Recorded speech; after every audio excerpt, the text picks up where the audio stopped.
Ay nako, etong si Yusek Claire Castro bumakbak. Binakbakan po mga kababayan ang mga pahayag ni Congressman Bong Suntay, mga ka-GP Natics, na kung saan po sa pagdinig ay sinabi nito, nasa isip lamang daw ni VP Sara Duterte ang pagbabanta sa Pangulo, First Lady at ex-speaker. Mga kababayan, ito naman po ang sagot dito ni Yusek Claire Castro na talaga naman nag-init ang kanyang ulo. Sabi kahapon ni Congressman Suntay, hindi raw serious yung threat ni VP Sara kay Pangulong Marcos. And para some sort of ma-justify yung kanyang premise, nagbigay pa nga siya ng, ng premise na nagbunga ng matinding pagbati ko sa kongresista, particularly coming from doon sa mga kababaihan. Ganyan po talaga ang maaaring maging opinion ng isang abogado sa isang kliyente. Dito po, total, ang pinag-usapan dito po ay ang buhay ng ating Pangulo, ni First Lady, at idagdag na rin po natin ang dating House Speaker, Martin Romualdez. Hindi seryoso sa kanyang pananaw ang pagbabanta sa buhay ng isang Pangulo. Alam po natin ang kaibahan ng grave threats sa murder, grave threats sa homicide, grave threats sa physical injuries. Ang grave threats, ito po ay sumasaklaw sa pagbabanta na gawan ng isang krimen, ang isang tao, ang kanyang honor o ang kanyang property. It involves threatening another person with infliction of crime in the person, in the honor, and the property of that person being threatened. Dapat binanggit din dito ni Attorney Claire Castro na Yusek, mga kababayan, yung presidente, kapag ito ang pinagbantaan, mga kababayan, dapat ilagay ito sa highest standard. Biruin nyo nga si dating Pangulong Rodrigo Roa Duterte, may nagbiro isang teacher, di ba? Yung teacher nagsabi na kung sino makakapatay kay Rodrigo Roa Duterte, bibigyan niya ng 50 million. Correct? 50 million. Hindi 50,000, 50 million. Wala namang milyones yung teacher na yon, mga ka-GP Natics. So ngayon, dahil nga ito ay na-publish, hinuli. Natapos lang yung kanyang kaso last year ata o ngayong taon. Hindi, last year. Last year lang natapos, mga kababayan. Kailan lang siya nakalabas. Tapos itong si Suntay, ang sasabihin niya, nasa isip lang daw ni VP Sara Duterte yung kanyang pagbabanta. Isipin mo, mga kababayan, anong nasa isip lang? Anong imagination lang yun? Imagination ba yung makikipag-usap ka, mga kababayan, kumuha ka ng isang assassin para sabihin na patayin mo si BBM, patayin mo si Lisa, patayin mo si Romualdez. Hindi yun imagination. Mga ka-GP Natics, sabi pa nga niya, no joke, no joke. Kung yan ay imagination, mga kababayan, dapat sinabi niya, I imagine. Diba? I imagine. Papasok sa imagination. Hindi. It was a reality that he talked to someone, mga kababayan, to kill the president, the first lady, and the ex-speaker. Ano sinasabi niya ng imagination? Mga ka-GP Natics, yung kanya, yung malinaw na imahinasyon. Yung maruming imahinasyon. Diba? Pero, yung pagbabanta sa Pangulo, mga kababayan, it was not an imagination. Kasi, ang gusto atang palabasin ni Suntay, yung paglabas ni Sara Duterte, doon sa mga press conference na kung saan sinabi niya, meron akong naisip na pugutan yung ulo ng Pangulo. Diba? Yung sabi niyang ganun. Mga kababayan, yun ay nag-i-imagine siya. Pero yung doon sa galit na galit siya nung na-detain si Zulaika Lopez, maliwanag na yun ay hindi imagination. Diba? Yun ay nangyari. Yun ay meron siyang kinausap. Yun ay pre-planned. Oh. Seryoso po, kahit biro o o hindi biro ang pagbabanta sa buhay ng isang pangulo. Yep. Kung sa ibang tao, o sabihin na natin, doon sa mga nasasabing hindi seryoso ang mga salitang patain mo ang isang tao kapag, or I will kill you if, kahit ano pa ang kondisyon niyan, nandoon ang pagbabanta, Nandun ang plano. nandoon ang pagkikreate ng fear and anxiety in the person being threatened. Nandoon ang intimidation. Kung sa pamilya kaya nila ito gawin, tumawag ang isang tao at sabihin, I am imagining myself killing you. Hindi ba sila mate-threaten? Exactly. Nasasabi lamang nila ito dahil hindi sila ang na-threaten. Bupols nga, di ba? Naghanap pa ng sabi niya ganun, where's the agreement? Mga kababayan. Pero sa huli, sinupla niya rin yung sarili niya. Sabi niya, kung ikaw ay planning to kill someone, sabi niya, ito ba ay ibubulalas mo sa buong mundo? Sabi niya ganun, di ba? Sasarilinin mo yon. Same exactly, mga kababayan. Bakit sila magkakaroon ng agreement black and white na may pirmahan na kailangan maipakita? O ito, ebidensya. Meron kaming kasunduan na kailangan patayin ko si ganito. Ito yung amount ng pera na babayaran sa akin. Ganon? Tanga-tanga ang putik. At patungkol sa sinasabi na naging usapin patungkol sa kababaihan, unang-una po,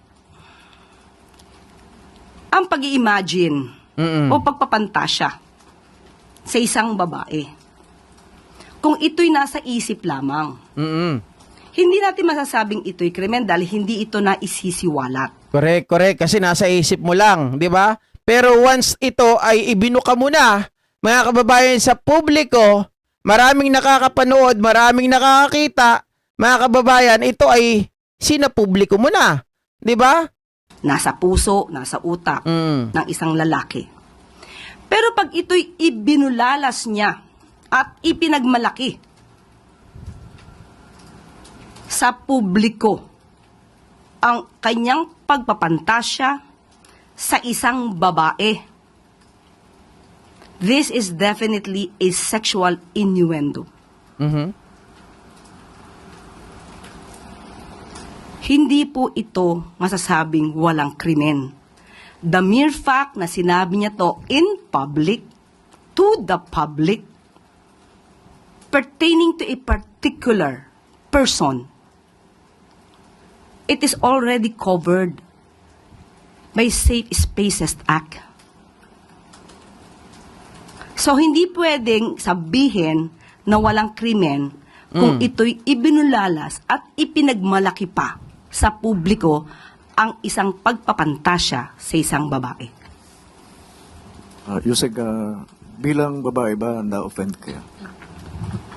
So, paliwanag dyan ni Attorney Ibanez kahapon, mga kababayan, walang criminal charges na pwedeng isampa doon. Pero pwede itong kasuhan, mga ka-GPnatics, ng ethics complaint. Okay? At syempre, administrative case para matanggal sa kanyang pwesto, o kaya naman, mga kababayan, ay yung pinakasimple, masuspende itong si Congressman Suntay. Mga kababayan, ayon nga dun sa kapatid nitong si Ann Curtis, ay pinagre-resign itong si Bong Suntay. 'Di ba? At kahapon nga, mga kababayan, ay dun sa plenaryo ng House of Representatives ay humingi ito ng tawad. Offend ako para sa lahat ng kababaihan. Lalo na kung ipagmamalaki pa na karangalan ng isang babae na siya ay pagpantasyahan. Dapat pa bang ipagpasalamat na ang lalaki ay nag-iisip ng malaswa sa iyong pagkababae?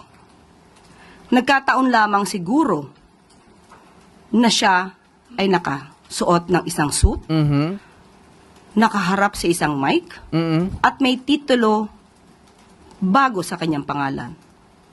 Kung nagkataon na ang lalaking ito, ang nagsalita, ay nasa isang kanto, nakahubad, at sinabihan ng isang babaeng naglalakad, na ini-imagine ko kung anong ginagawa ko sa iyo kasi ang ganda mo. Magkaiba ba yun? Kung ordinaryong tao ang gagawa o ang tao ay supposed to be isang honorable. May punto, mga ka-GPnatics. 'Di ba? Na-imagine ko nga eh.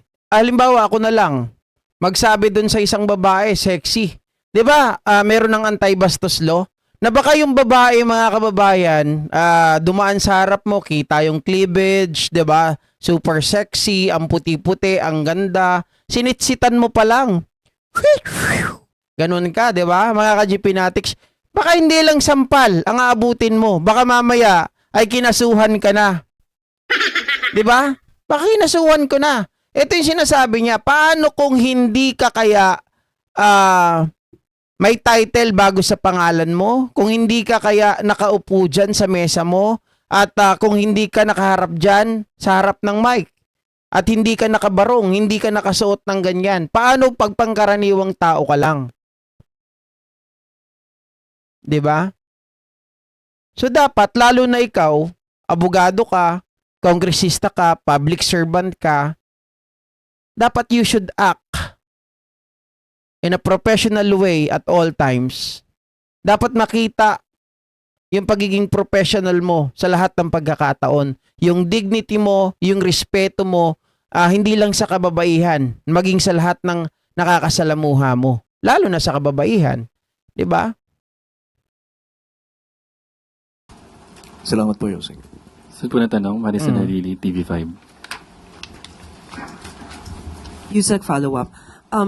Yung apology from Congressman Suntay, will that be enough? Nagawa niya na eh. Consummated na po. Nakita na po natin kung ano ang nasa isip niya, kung paano siya mag-isip, at kung paano siya magkilos kung mayroon siya nakikitang magandang babae. Siguro mas maganda pong itanong niyo yan, lalo na Alvin, itanong niyo yan sa wife. Basag. Oo nga naman, mga kababayan, 'di ba?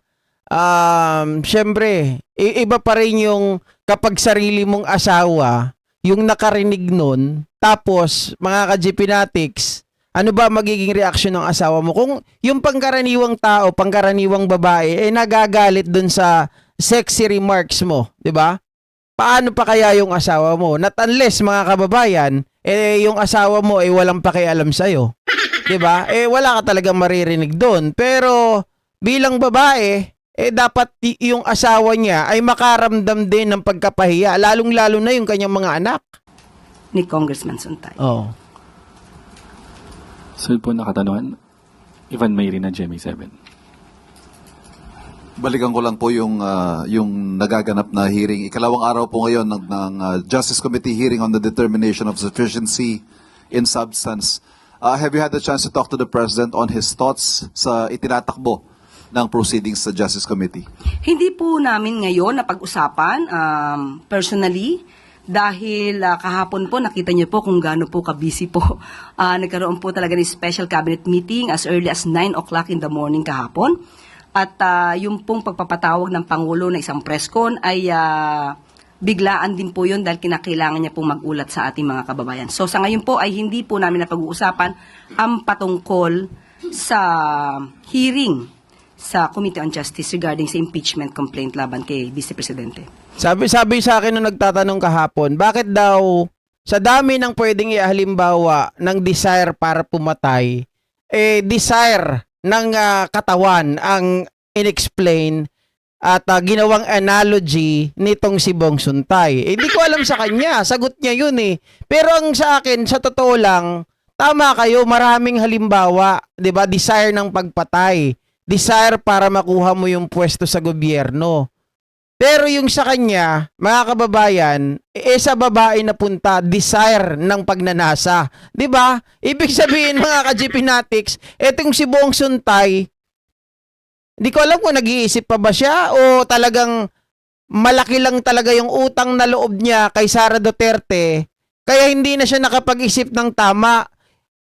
Imbis na maghanap siya ng ibang halimbawa to explain, describe yung desire, mga kababayan, yun na kaagad yung pumasok sa utak niya. 'Di ba? Yun na kaagad yung naglaro sa isip niya. When he saw the word desire, nako mga kababayan, desire, Ann Curtis. Nag-init talaga ako. Mga kababayan, sa isip ko na lang talaga kung anong pwedeng mangyari. Si Sara Duterte kaya hindi niya pinagnasaan. Hamag na yan. Palagay niya si Sara kaya hindi niya pinagnasaan. Wala naman siyang sinabi ng analogy, palusot niya. Sinabi niya nung ano na siya, na Bukelya na. Sabi niya ganun, analogy lang daw yun. Sinong matinong tao ang mag-desire pumatay? Baliw lang ang magganon. Manyakis talaga si Suntay. Gawain kasi niya yon, sabi niya Jenny Ramos. Kaya yun kagad ang pumasok sa utak niya, di ba? Nakita niya lang yung salitang desire. Pag nanasa ka agad sa katawan. Ann Curtis. Pero mga kababayan hindi dahil tumatawa siya, baka makita tayo ni Ann Curtis na tumatawa, magalit din sa atin yung kapatid. Mga kababayan, etong si Jasmine. Kasi yung dalawang, si Ed Linggao at yung isa, nakalimutan ko yung pangalan, mukhang nagalit ata si Jasmine kasi nga tumatawa sila. Actually, tumatawa sila dun sa sagot ni Suntay. Hindi dahil tinatawanan nila yung sinabi ni Suntay. Tinatawanan nila yung pagsisinungaling ni Suntay na kung saan ay marami siyang mga palusot, mga kababayan. 'Di ba? Nagpapalusot siya na kesyo, sabi niya gano'n, kayo lang naman nag-iisip ng mali siya niyan eh. Kayo lang ang nag-iisip ng conclusion na ganyan ang gusto kong sabihin. Kasi mainit naman talaga sa Pilipinas eh. 'Di ba sabi niya gano'n? Yun yung palusot niya. Kaya tumatawa itong si Ed Linggao tapos yung kasama niyang host. Pag talaga pinagtanggol mo ang mga DDS, nagiging bobo ka. Matik. 'Di ba? Napunta kay Ann Curtis ang depensa ni Suntay. Ako nga, pag nakikita ko si Sara, nagiinit din ako. Nagiinit ang ulo ko. Nako, GB, kahit lalaking puno, di uutugan dyan kay Fiona, sabi ni Dukha. Mali talaga yung sample niya, mga kababayan. Out of context. 'Di ba? Out of context. Hindi dapat yun. Kung analogy yun, hindi pwede yun na maging sample niya. Kasi desire ng pagpatay eh. Tapos makita mo si Ann Curtis, desire ng pagnanasa yun. 'Di ba? Pagnanasa sa katawan. Pagnanasa na gusto mong maangkin ang isang Diyosa, 'di ba?